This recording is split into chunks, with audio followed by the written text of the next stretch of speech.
everyone, welcome back to Eastwick Cottage Garden and welcome back to another garden tour. This is the end of February garden tour.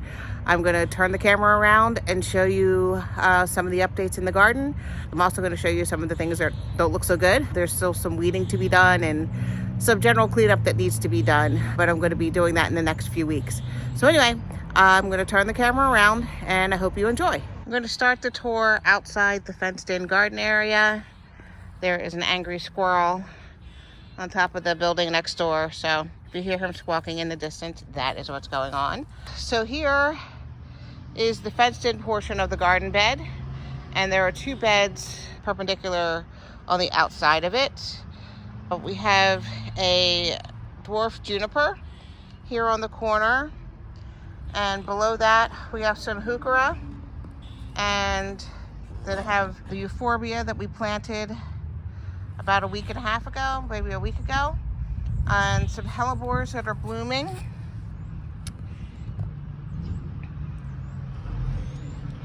And some that are not blooming yet.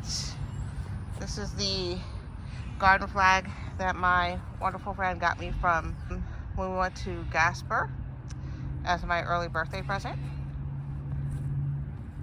There's some more hellebore on the outside here. And look what we have here. Hello, crocus. Hello. So we have some crocuses blooming here. Some more coming up. There is a snowflake trying to come up.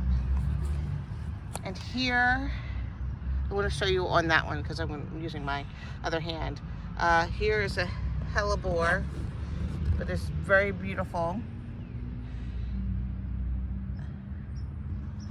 Coming up. This is another one of our, I'm going to say the wrong thing, snowdrops. But here, beautiful hellebore. I can't wait for the stamens to disappear because I'm going to try to float them in some water in the container that we got when we went to our material culture road trip.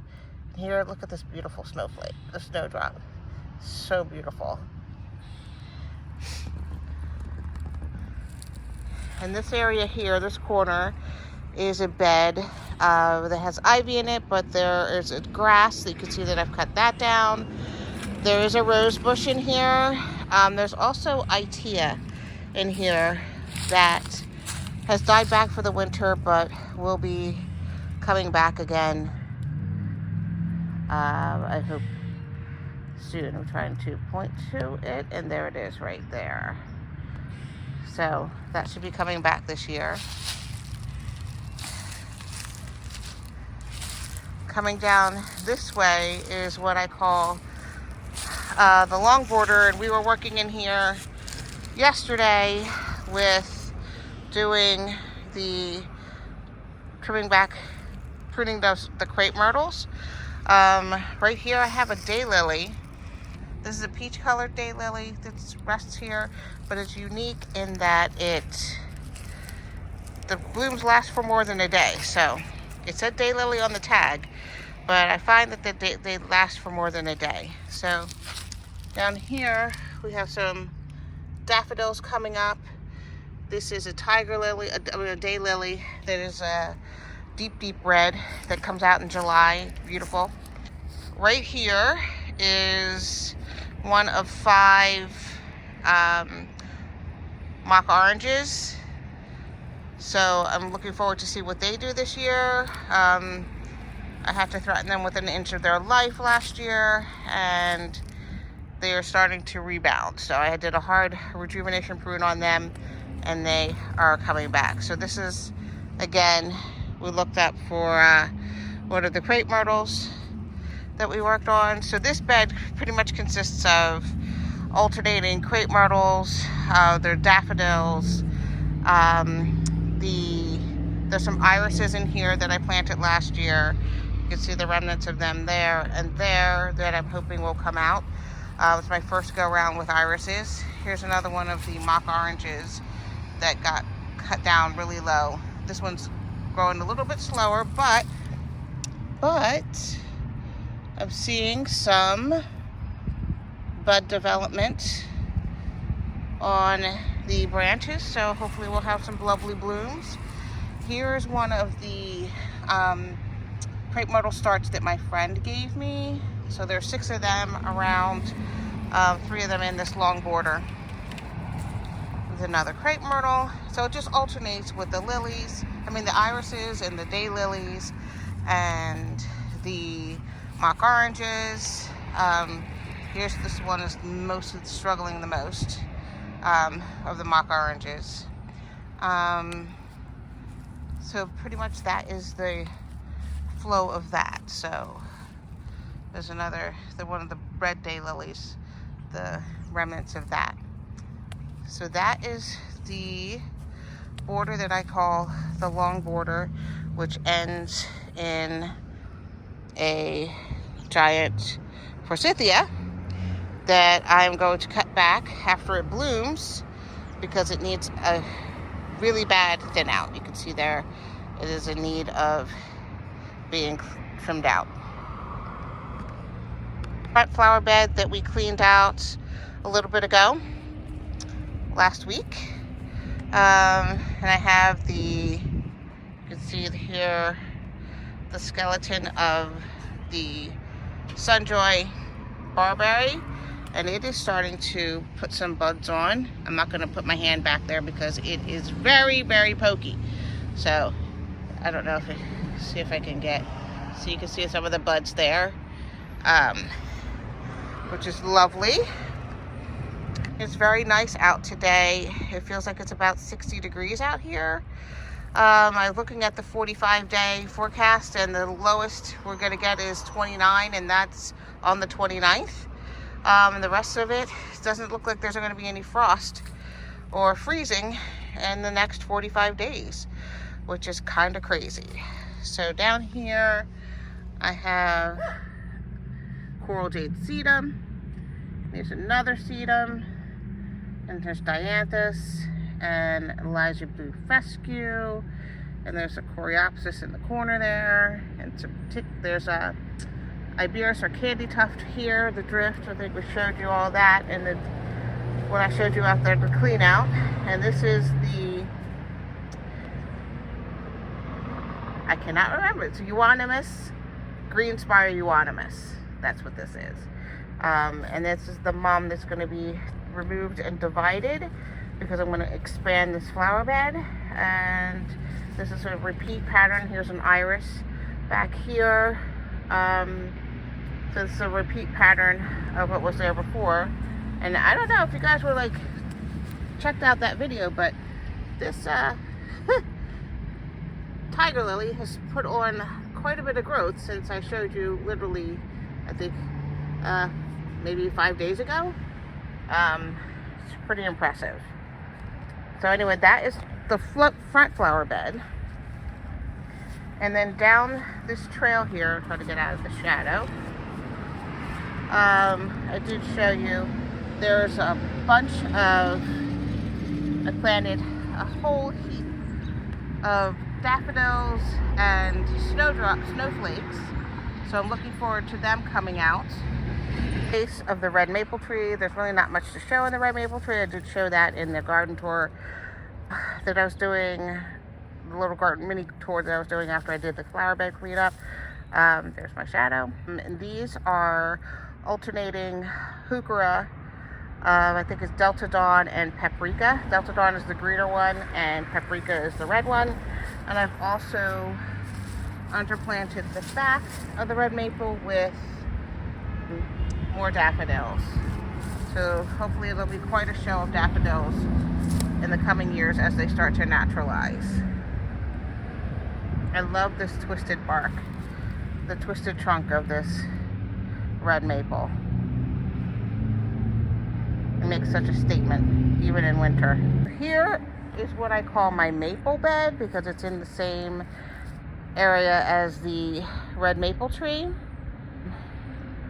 It's a fairly long bed, which has alternating patterns of, there's GM here, some GM here, and there's some hellebores that I planted here when the neighbors had a giant oak tree and mulberry tree, but since they're not there now, I'm hoping that they can handle it. The maple tree does put some shade in the afternoon in the summer, but I'm noticing this is the first time. This looks like I might actually get a bloom, possibly, from this one this year. They've been in here quite a while. They accidentally got cut down by one of the employees of my yard people, so they've kind of struggled a bit. But look what we have here. This is what I don't understand. There's a grape hyacinth. So every grape hyacinth that I have in this bed has some kind of bloom on it, which to me makes 0 sense. The weather is really crazy and very warm, and this is what we're getting. So pardon for the shadow. This is the way the sun is going, but here I have back and black sedum, and you can see that it's coming back. I need to cut back the stalks, but it is starting to flush out with its leaves for the season. And here is a phlox. It's a white phlox that blooms in this early spring. So I need to clear out some of these leaves because the new leaves are coming up. But look here. Look at this grape hyacinth. It's crazy. Absolutely crazy. But pretty much this bed just repeats with the same kind of plants. There are also some, I do have a red twig dogwood here. I have a couple of red twig dogwoods here. One I think did not survive. There's actually 3, so I might have to replace that one. But it has a bed of the purple vinca, so that's the ground cover in here. There are some weeds in here that I have to clear out too, but primarily the green you're seeing is the vinca, and with splashings of the, I don't know, grape hyacinths. So also in here, this bed are coneflowers of varying colors. I do have 3 peony plants, which they didn't do very much last year. It was the first year I had them in the ground. I planted them as crowns. They didn't do anything. So they say it takes about 2 to 3 years for the peonies to do their thing. So I'm hoping in the next year or so that we get peonies. So what else did I want to show you? Oh, so then here also concrete rubble from putting in the fence, but also some more of my grandmother's tiger lilies, which I think I'm going to keep these in the back, but there's also some right here.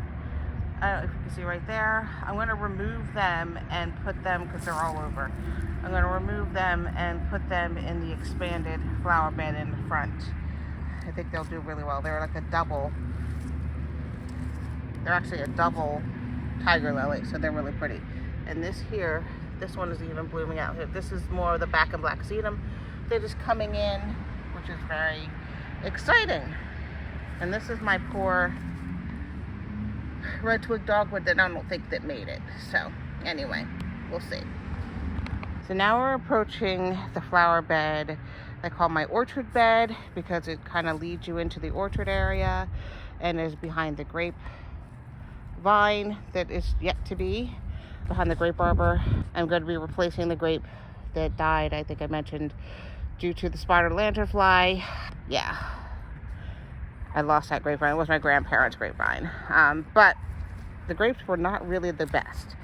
So I'm going to try to find something that's seedless and a little bit sweeter to replace it. So I have here a row of, why has the name escaped me? These are hollies. Oh my gosh, it escaped me. Anyway, these are hollies, but they are the kind that only get like 2 feet wide, and they get to be like 8 feet tall. And I can't believe I can't remember the name of them. I will get that for you. But here we have some more grape hyacinths. Oh, this one is starting.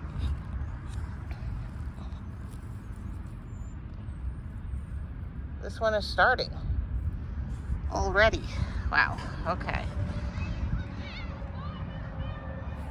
And I also have, so this is what the red twig dogwood should be doing. There are 5 red twig dogwoods in this bed. So this bed kind of alternates in kind of like a succession of of sets of 6 varieties of plants. Sky pencil holly, that's it. These are sky pencil holly. They are narrow, and they produce blackberries. But anyway, so those are sky pencil holly. So here is the Artemisia that I'm debating whether or not to keep. I was keeping the dead foliage just to protect the crown, but I think since it's getting warmer, I'm going to remove it and see what they do. Here is a drift popcorn rose. I have 4 of them in total, 2 of them in this bed. So I need to come back and put some compost over here. This is look at this, the color of this red twig dogwoods is just amazing to me. Here is another dianthus. This one is called key lime. It's actually a white dianthus with a key lime colored throat. It's very pretty. And here is the Walker's Low catmint that we planted from our plant tour or plant haul. Here's more dianthus because it's my garden and that's what's in it. In here also are a bunch of cone flowers, but they're all cut back so you can't really see them.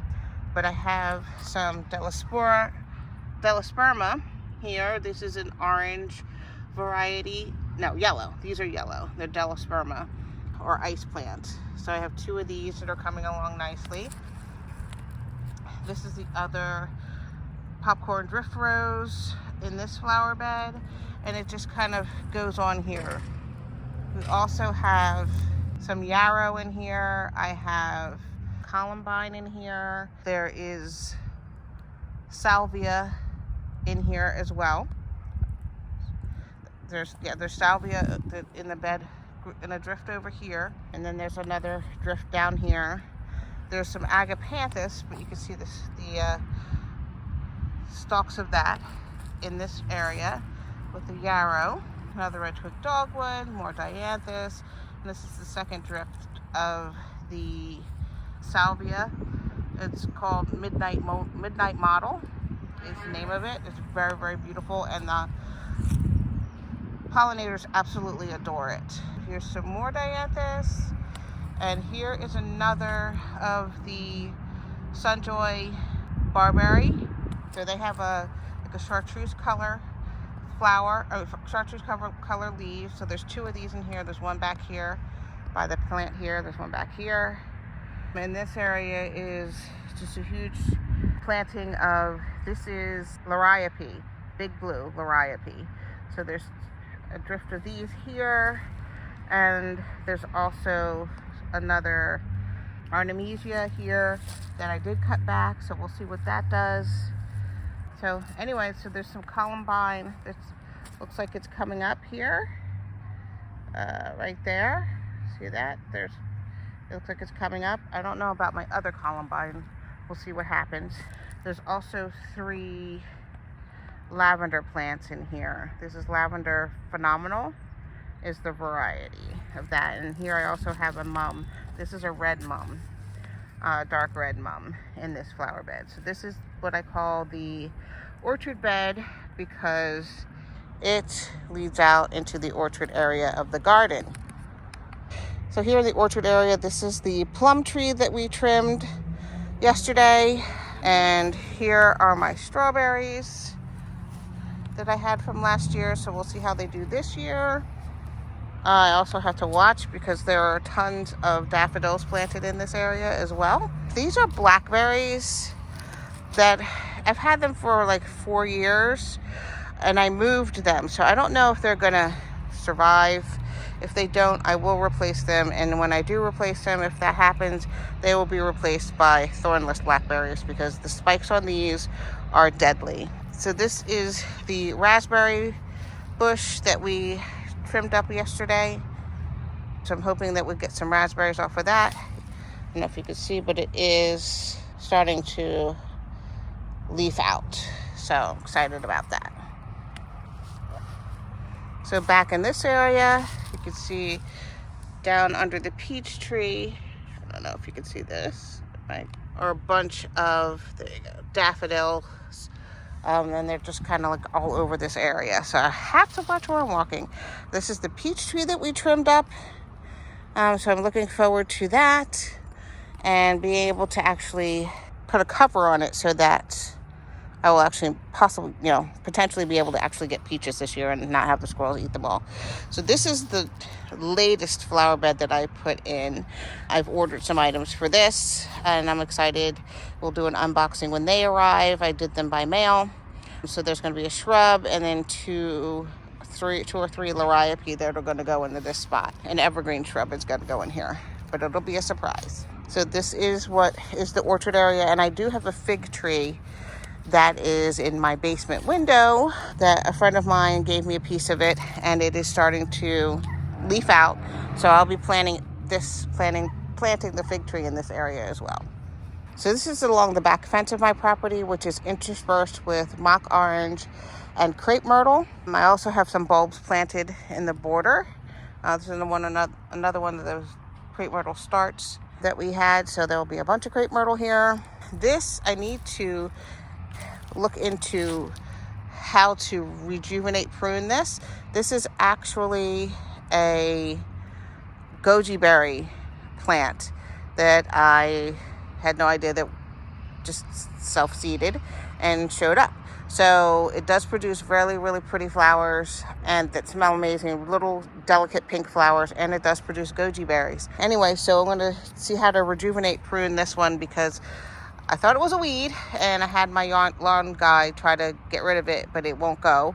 And then I found out what it was. So I'm very glad that it's here and I'm glad that it didn't die because not everybody has a goji berry plant. So here, coming back to this, is another one of the crepe myrtle starts and the last of the mock orange. Okay, we are coming into my woodland garden area. I have an ornamental tiger grass here. This is a row of privet, like a corner of privet that was moved from the side property along the side fence. I believe these are privet. I thought that they were boxwood, but they're too ginormous to be boxwood. So I believe that they are privet. They look like they have the privet flowers. But anyway, who knew? But this is, alas, here we are. But this bed is interspersed with a bunch of daffodils as well. And some other bulbs, like some snowdrops are in here as well. And I also have some hellebores in here and a bunch of ferns. So there's an autumn fern, and I forget the name of that fern, but both of those are evergreen, so I'm going to cut them back soon when the new fronds start to emerge. There are also, right here, some primrose, yellow primrose that was given to me by a friend of my mom's. And they're very beautiful. Here, and I think this is another hooker, I think it's called Cappuccino. There's also two hostas in here, but of course you can't see them now. They will show up later. But I'm trying to get back here and not step on any bulbs to show you these hellebores. Look how pretty that is. I love the red throat, the red at the bottom of the stamens. Very pretty. So when they lose their stamens, I'm going to try to use them to float as well. And this is a bed of ivy that I do trim back periodically to keep it in check. So, but anyway, this is my woodland garden area, which is mostly shaded by my pride and joy, which is in the intro of my videos, of my ornamental cherry tree. So maybe in a couple of months, in April, this will be showing its full glory. So here I have, there's also right here, this is a Rose of Sharon that is like a blue, one of like the blue purplish color. They're very pretty. But here's a ring of daffodils around the base of the ornamental cherry tree that are going to be blooming fairly soon. I also planted a whole lot more different varieties of daffodils and a woodland blend in this area. So I'm excited to see what they do. But you can see some of the other daffodils are coming up here as well. So this is the woodland garden area that is, oh, actually I forgot there are 3 flower beds around the fenced garden area. Here are my compost bins, but this is the woodland garden area, primarily shaded by this ornamental cherry tree. So back here are the compost bins, and these are the plants that we planted together about a week ago. So this is the wintergreen here, and this was already here. I planted this last year. It's another hellebore, but it is a, try to get this and not break it, a dark red hellebore, so I can't wait for those to open. And we planted this one last week, and here's another of the dark red ones that are coming up, and then some more wintergreen and another hellebore here. And Riley wants to be on camera. Say hello to the folks, Rise. Say hi, buds. Hi. He wants to say hi, so there he is. And in here are also a bunch of, what am I trying to say? Tiger lilies. These are also the double tiger lilies that were my grandmother's. And here's the last wintergreen. So coming around, we have another dwarf juniper, which I absolutely love. I love this color. Just love this color. Even it's a winter burn, but it's so pretty. When it flushes out, it's still very blue. So down here we have some more heuchera and another hellebore. And the biggest patch of dianthus I've ever seen in my life. Started out as a very teeny tiny plant and did not bloom for the first 2 years. Now it blooms, and it's over the flower bed. It is in the grass. So I'm just gonna let it do its thing. You know, it's evergreen. I love it. Here's some liriope, the variegated liriope. I have some candy tuft in here that is gonna be blooming soon. And these guys took off. This is a thuja pancake, arborvitae. And no, let's see, here I have some more bulbs planted in this area, some more snowdrops, so we'll see what they do. And this is kind of matching the one in the front, a sedum, and that's a sedum here under these leaves, and more candy tuft, and of course more dianthus, because, you know, like you do.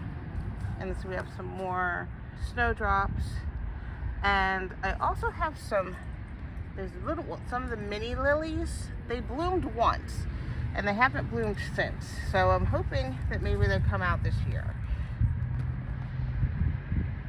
So we'll see.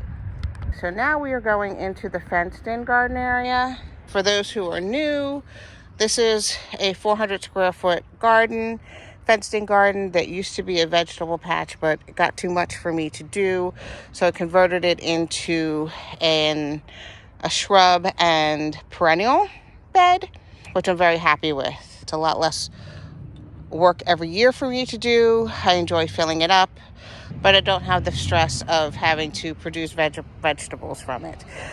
In this side, though, I kept this as an herb garden, so we'll walk this way. So in here I have another phenomenal lavender. Actually, it's the first phenomenal lavender that I ever had. It is really big. It's lovely. It's great because when I walk in here in the summer, you know, mosquitoes can be a bit of a problem. So if you like rub your legs on here, it kind of helps with keeping the mosquitoes away. So I just kind of like rub myself on this before I go and work in the garden area. So it kind of helps out a bit there. Here's some sage. This is garlic chives, which I'm definitely going to dry this year. I was watching At Home with Holly, and she was drying some herbs that she had grown in her garden, and I thought, hey, I could do that. I have an air fryer oven, and I could dry it, and it totally intensifies the flavor of the garlic chives and makes them amazing. to add to all of your food, like your salads, eggs, chicken, whatever, fish, whatever, if you eat fish. And they're delicious. In here is a tarragon plant, I think, somewhere. We'll have to see. I think I might have to move my tarragon. I think this spot is too wet for it. So I might have to get another tarragon plant and maybe just put it on my deck in the sun. There is oregano here. And I do plant basil during the season. And here is some lemon balm. So in the corner here is a rose bush that we cut down during the rose pruning episode. So I'm looking forward to seeing what this does. It's a white rose. It's like an old rose. It only has 5 petals, 5 little teeny petals, little flowers. It only blooms in the spring, but it smells absolutely amazing. So I do have a bed of ivy in here that I do come through and trim up periodically through the year. So here is my hydrangea bush. It's a little lime hydrangea. I just planted it last year, and I did prune it back this year. So we'll see what happens. It did actually bloomed last year, which I wasn't expecting it to do that, and I was very excited about that. So towards the center of the garden, try not to move very fast, there are 2, this is actually the back, but there are 2 knockout roses, and we pruned them in the rose pruning episode. So I pruned them back very hard. They are starting to leaf out, so we should be good to go, and they should put on a beautiful show. I pruned this one back really hard last year, and it grew like 6 feet in 1 year. It was pretty crazy. Down in this area, there's not much to see, but there are black-eyed Susans, and I have some echinacea or coneflower in here. There are also some lilies in there are lilies in here, but they're summer blooming lilies in here. But this little mound here is a whipcord arborvitae. I just think it looks really cool and has a really great texture. So over here, some more echinacea, and then there's black-eyed Susans back in here. So there are phlox, there's balloon flower, there's penstemon, there are daisies in here, Shasta daisies in here, more black-eyed Susans. There's Asiatic lilies in here. I have scabiosa or pincushion flower in here. This is a giant bed. Try not to step on anything. This is a giant bed under my shadow of Delosperma. It is a pink, like fuchsia colored ice plant, and it has just spread everywhere, and I love it. There are irises in here that did not bloom last year because I just planted them, but I hope that they do well. I'm looking forward to seeing what they do. There's Amsonia in here that, everything is dormant. It's gone. I also have some Heliopsis, which is in this ring here, fall sunflower. There's a whole lot in here. So it looks like there's nothing happening in this area, but when the season comes, it just blooms out, and it is quite a show. So these are the scabiosa that we planted from our plant haul, and we finally could see the color of what they look like. Very excited. So it is I don't know if you can see that, a soft pink. They're very beautiful. So this will go very well in this area, I think. So I'm very excited about that.